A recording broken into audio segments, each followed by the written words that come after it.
Python and R are probably the two most widely used languages in data science. This course uses Python, and now we will see why. There are actually very few arguments against its usage. It is an open source, general purpose, high-level language. I would like to quickly go over these points. Open source means that it's free to use and people can actually contribute to it.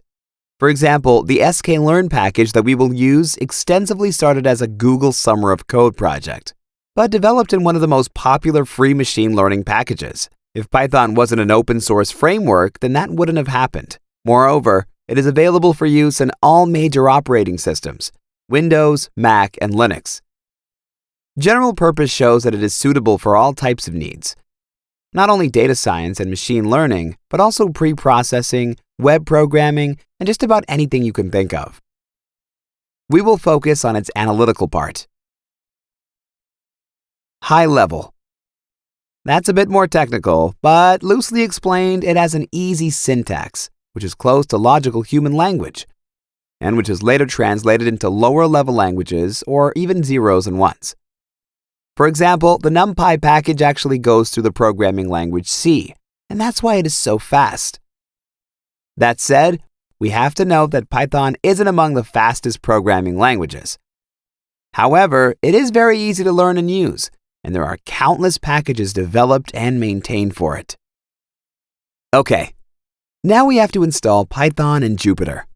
But why isn't there just one software application called Python that you can install on your computer that is automatically updated and that runs everything smoothly? Well, Python is a programming language. It can allow you to communicate with the computer. To do that, you'll need the help of a specific software or an application. Namely, the Jupyter Notebook app, which is more often called Jupyter, can help us do that. It is a server-client application that allows you to edit your code through a web browser. Consider the following graph. All units represent different software. On one side, you have several language kernels. These are programs designed to read and execute code in a specific programming language, like Python, R, or Julia. The Jupyter installation always comes with an installed Python kernel, and the other kernels can be installed additionally. On the other side, you have various types of interfaces where you can write code. They represent the clients. An example of such a client is the web browser.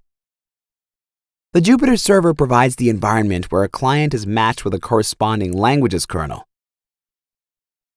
In our case, we will focus on Python and a web browser as a client or as an interactive shell.